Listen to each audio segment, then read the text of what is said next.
Hello, I want to talk to you today about a problem that is very prevalent in this hour in which we live. It's a problem that's not talked about enough, but a lot of people search these things out. You might be searching out on the internet and typed up OCD or something along them lines, and this video came up. I hope it reaches you. You know, a lot of times we do this and we punch it up, and maybe a professional doctor comes up and they offer you all this great advice, or maybe someone, not necessarily a doctor, is telling you, well, you just need to do this and you just need to do that. What I want to do today is come to you from this angle. I'm not a doctor. I am not in a fancy studio. I am just relating to you my experience. I am a minister. I've been a preacher of the gospel for over 30 years, and this is a ministry channel. However, this video is not necessarily concerning the ministry, even though I'm going to bring something up about it toward the end of this video. But this video is concentrating on something that enough people do not have their attention brought to, and that is OCD, or obsessive compulsive disorder. Again, this isn't a fancy studio. I'm not a fancy videoer. The only thing is, I'm talking to you as a normal person, and I want to share with you my experience. And I hope today that if you're suffering from any of these problems or anything like what I'm about to tell you, you will understand that there is hope for you, that you're not alone, and that you can make it through it. In beginning, I want to say, I know a lot of people have the wrong information about, or maybe the wrong thoughts about OCD. It's just sort of like anxiety. If you talk to someone about anxiety, do you know what a lot of people will say? Oh yeah, I've got anxiety. I tell you what, I worry about so-and-so all the time, you know. Well, that's not the full-blown anxiety that we're talking about when we talk about someone that has an anxiety disorder. Well, the same way is true on OCD.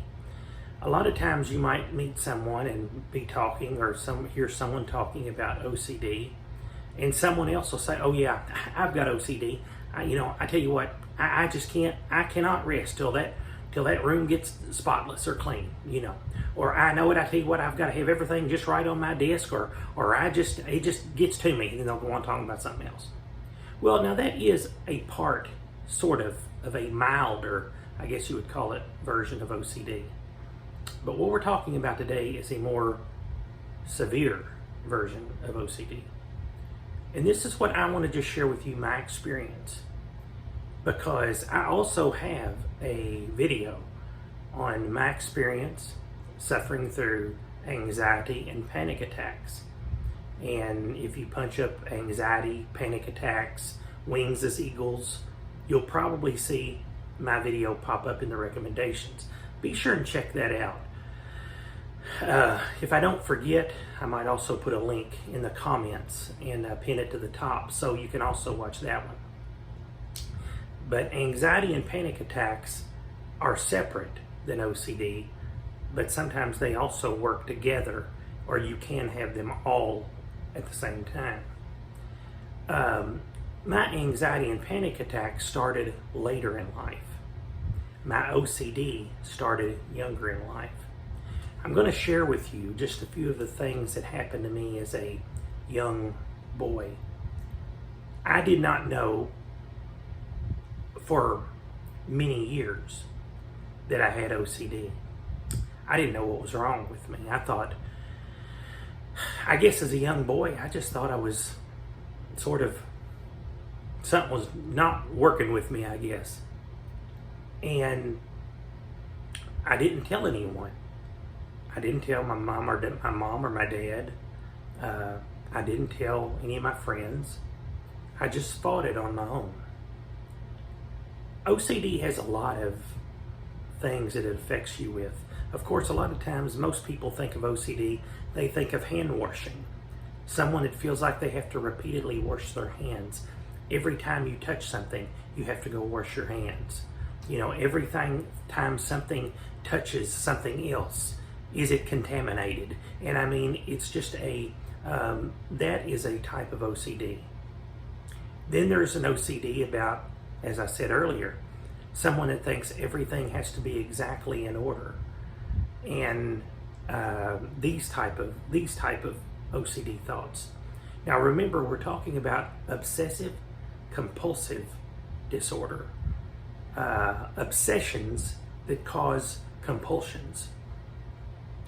But mine, I was looking these up actually. I've done research on this before on what causes OCD. And it's actually very similar to, as I was stating earlier, about the anxiety part. Part of the OCD, it can be caused by different aspects. It might be caused by stress, or in my opinion, it's more predominantly caused by trauma from maybe something eventful that's happened in your life. Or, and this is a big one as well, it is hereditary. Now, I did not know at the time, till later in life, that some of my relatives suffered some of the same things that I was going through. I did not know till later that they had experienced these problems years ago. So even though my mom or my dad never had it, I could have still inherited it. But mine started when I was a younger boy, and I'm going to give you just a few examples. And I think the one thing that has got mine, I guess the most OCD on me, has been what they call just right OCD. Now, what just right OCD is you feel like you've got to do something until it feels just right. You've got to continue to do it until it feels just right. There's an obsession in your mind that you've got to continue to do it. Now, I'm going to stop for a moment and say this. If you're experiencing what I'm talking about, or if you know someone that's experiencing what I'm talking about, they're not crazy. You're not crazy. You just feel like you are, but you're not. These things that are caused, and that's what I was saying, it's either hereditary, maybe caused by something eventful in your life, some sort of trauma, maybe the loss of a loved one or something like that. It causes what the doctors call a chemical imbalance in your brain. In other words, your brain is sort of like this. Something happens and it begins to sort of get a little off kilter. And it causes you to sort of start having this mental problem, these little mental issues. It's not, and when I say mental, we're not talking about, again, we're not talking about you're losing your mind. We're talking about an illness, and that's what it is. So I think some of mine was hereditary. And then I also think some things happened later in life that I'll get to here in just a couple of minutes. But again, back to when I was a young boy, I used to love to go outside and play ball. And I was a big basketball fan. So I might go outside, and I'm just going to use this as an example, but it's really true. I mean, I might be getting the teams wrong, but I'm going to use it. This is really what happened. I would go out and play ball, and I lived on a farm growing up, and we had a big barn. We had a 100-acre farm, and my dad was a big farmer after he retired from the military. And I had a basketball goal up on the side of the barn, and I would go out and I would play ball, shoot. And just like any little kid, young kid, I was a big NBA fan, and I would pretend I was these players. So I might pretend I was Philadelphia playing the Los Angeles Lakers. So then what I would do is I would be each player, Well, Scott passes into Kareem Abdul-Jabbar, goes for the hook, good, and the Lakers score. Now here comes Dr. J bringing it down. Well, by those names, it sort of shows you how old I am. But we're talking in the late 70s to early 80s is when this was going on. But when I would get the game done, and I would play so long, and of course I would shoot till the score got way up there, till about what would be a regular basketball score. when the game would get done, I would have to count in my mind the points for each quarter. In other words, if Philadelphia, and that's just me playing, but my Philadelphia scored 20 and my Lakers scored 16, I would have to think, okay, that quarter was won by the Sixers and the next quarter was won by the Lakers. And then I would have to figure out, okay, who scored the most here and I could not get over that game until I got that all worked out in my mind, who won each quarter and by how many points. And then I totaled them up at the end. Then I had to figure up what player. Now, it was me doing all this. I'm the one shooting. I'm the one scoring. I'm the one shooting the basketball. I'm the one scoring the hoop. But I had to get in my mind who scored the most points. So I had a problem with this. But I didn't let on like it. I didn't tell anybody. Again, I didn't tell my mom or my dad. But before I could go in the house, I had to figure this up in my mind. Because if I didn't feel like I could function in life.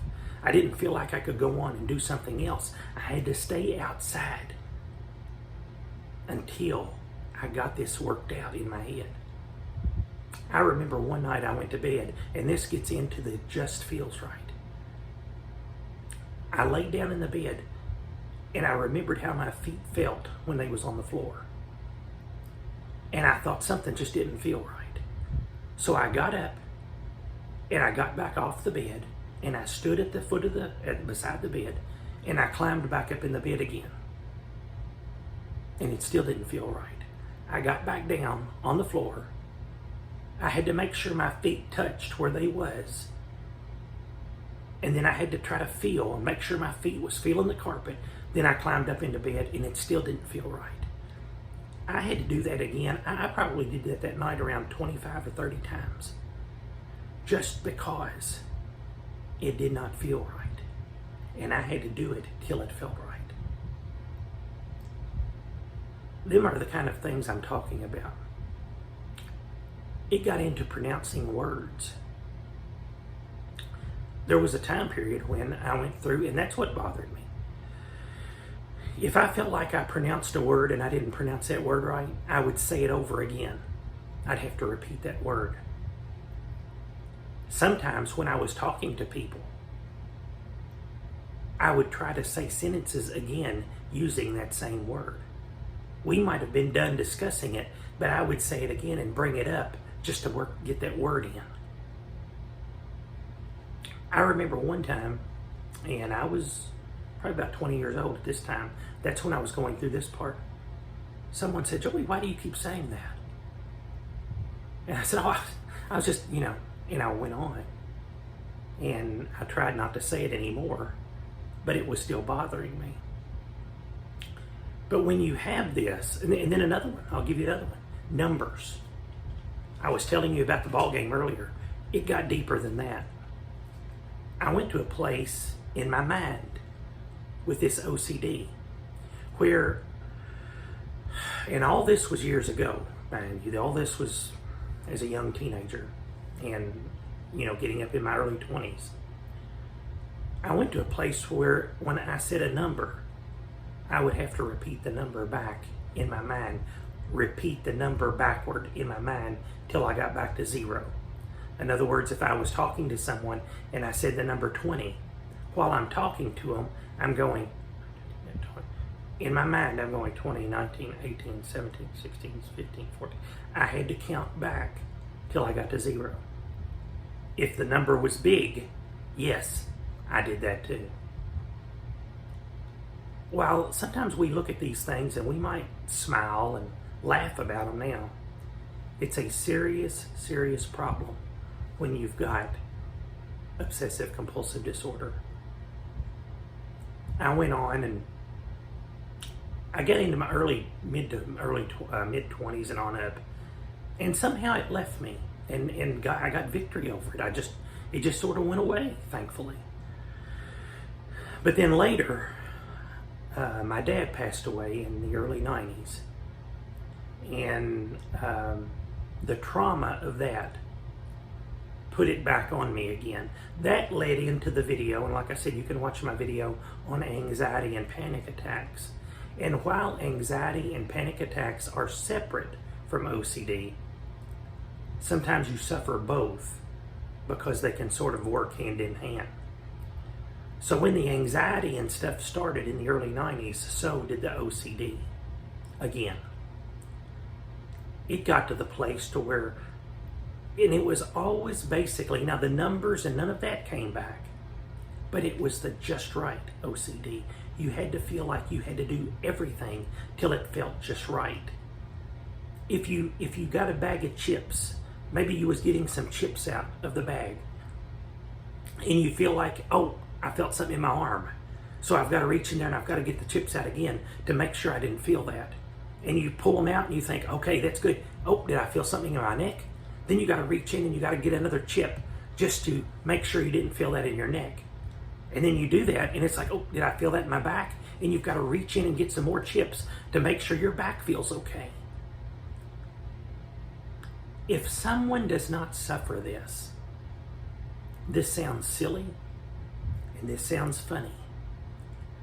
Maybe funny, I hope it don't, but if you do not understand, that's what I was saying earlier.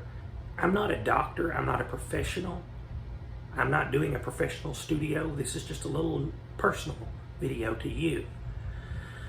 But what I do want to share is my experience, that maybe you will see that you're not alone. That you will see that someone, I have went through this since I was a kid. Thankfully, it's nothing like it was years ago. I have got through it. God has helped me through it. And I did see when the anxiety and the panic attack started, I did see my doctor. And it's not nothing to be ashamed of to seek help, because that's what you need. Now, my doctor happened to be a Christian man who was actually basically a family member of mine. And he told me that day, he said, Joey, he said, you're not going crazy. He said, you just feel like you are. And the thing was I was able to sort of talk to him, not necessarily as a medical doctor, but as just a doctor talking to me about my problem. And he would help talk me through things, and he understood where I was coming from. So please understand today that there are people that understand where you're coming from. You're not alone. You're not fighting this battle alone. There's a lot of people in the world today fighting this battle. And I tell you what, it was so bad for me. And again, check out that other video, and I hope I remember to put it in the link and pin it to the top. But if you'll see how some of this was on me, I told my wife, and I thank the Lord, my wife has stood right by me through all of this. All the years that we've been married, she stood by me and helped me through it as being supportive. But I told her one day, I said, you know, I feel like I could be one that could go around and help people. Talk to people about my experience, what I've went through, what I've suffered through while suffering through this anxiety, and as far as this video, OCD. I think I could help people. Which obviously with my job and my ministry, I don't get out and travel, but I can help people through these videos, and I hope this is being a help to you. But I just want you to understand, it's not a problem that's easy to get through, but you can get through it. Now, what you're going to do is you're going to come in contact with people. If you do share this, if I had shared this with a lot of other people, do you know the kind of answers you get? Well, all you got to do is so-and-so. All you got to do is just go ahead and don't worry about going back and unlocking the door. Just keep going. All you got to do is, or locking the door. You don't have to worry about checking that. Just keep going. And the people that's telling you all you got to do does not have this problem. They don't have this imbalance in your brain. Do you know there was one time, quite a while back, but this is going to show you how I was. As I said, This has flared up on me even a few times after I got older. But there was one time I left a building, but it just, the OCD in me was bothering me because it didn't feel right when I walked out of that building. I left the building and got in my car and started down the road. And I turned around and came back, got out of my door, got out of my car, went inside the building, turned around and came back out again till it felt right. I heard somebody one time refer to OCD as a thief of time. And that's really what it is. It robs you of time. It's a thief of time of your life. Now, people might have looked at me turning around and going back to that building, and they might say, "You're so silly." No, I had an OCD problem. A lot of people have this problem. But we can get through it. You can get through it. At my age now, I'm not going to tell you I've got it conquered, because I've not.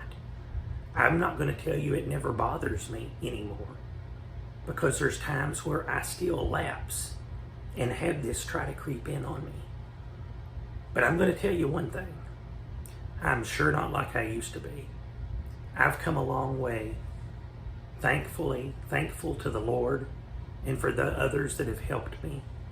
You know, as I said, a supportive wife and family that has helped me, being there for me.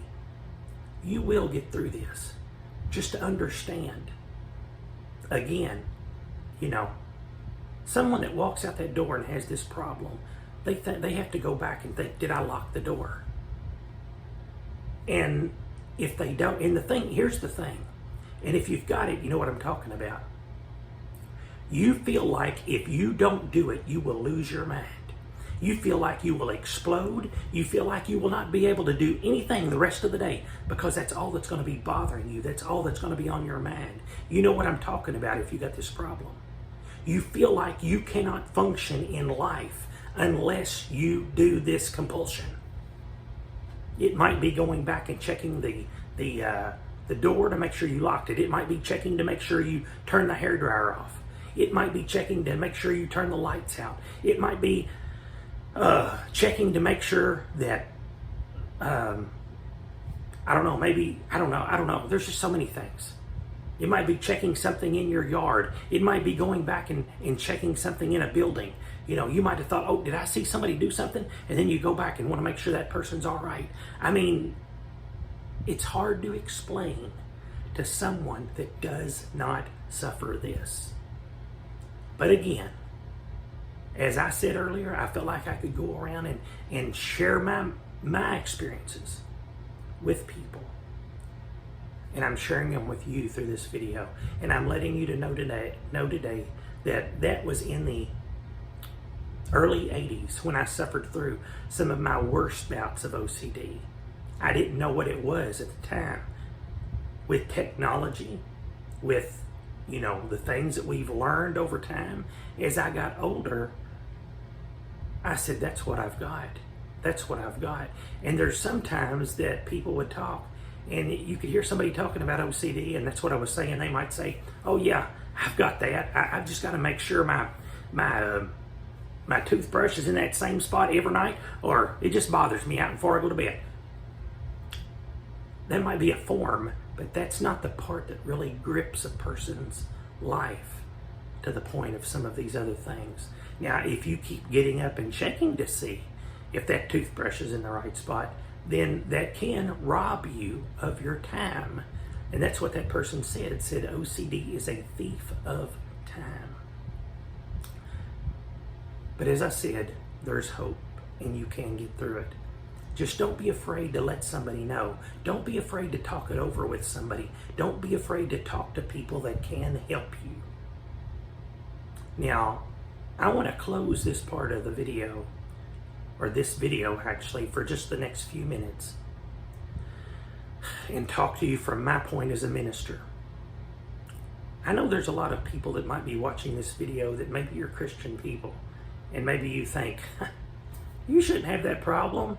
You know, you don't, and that's what sometimes when you talk to people about my anxiety issues that I had and that I still have sometimes, a lot of people would throw those verses at me. Cast all your fear upon the Lord. Don't worry about it. Well, it's easy for them to say when they don't have the issues. They don't have the problem. Now, here's the thing. That person might have another problem that I don't have. And I might look at them and say, well, what are you even worrying about that for? So because that's not the problem I've got. That's their problem. So a lot of times people might say, well, all you got to do so-and-so, or why in the world have you got that problem? I'm going to tell you something. OCD is a mental illness. And by mental illness, all I'm saying is, I don't mean that in a bad way. I'm saying it's a mental part where you've got off balance a little bit in your brain, and you might need a little help to try to get everything straightened out again. Maybe it would come from, a loved one, maybe. As I said, when I was in the early 90s, I lost my father. He passed away. I suffered through this for probably about the next 10 to 15 years. Then it seemed like everything just sort of went away again. And I had several years where everything was good. Well, then we had, in our family, myself and my wife's family, we had several tragedies, close relation that we cared about. When this happened, I could feel it all coming back again. I told my wife, I said, this is trying to come back on me again. And it did. But thank God, God's helping me through it. But that's what I was saying just a couple of minutes ago about the Christian people. Don't look down on people that suffer this kind of an illness. Just pray for them. Because, you might say, well, that's silly. They shouldn't have that. If they're a child of God, they shouldn't have a problem like that. But then you know what? Tomorrow that person might get up, if you're saying that, you might get up and you might have a toothache. Oh, that tooth be hurting so bad. Do you know what you're going to do a lot of times? You're going to get up, go to the dentist, and have the dentist pull the tooth or fill the tooth or give you a root canal, something like that. Why? Because you had a tooth illness. You had a toothache. You might have a headache. Oh man, you've got a migraine. Lord, help me to get over that migraine. Then you take a Bayer or something for your head. Is there anything wrong with that? No, there's nothing wrong with that. But what I'm saying is, don't look down on somebody with another type of an illness. Because just like your tooth might be a tooth illness or a toothache, they've got a problem too. Somebody else has a different type of illness. But here's the thing, and I want to close with this. Sometimes, I look at the Apostle Paul. The Apostle Paul, he said that there was a thing he had that was a thorn in his flesh. And he sought the Lord 3 times over that. 3 times he sought the Lord to remove that thorn in his flesh. But the Lord didn't remove it.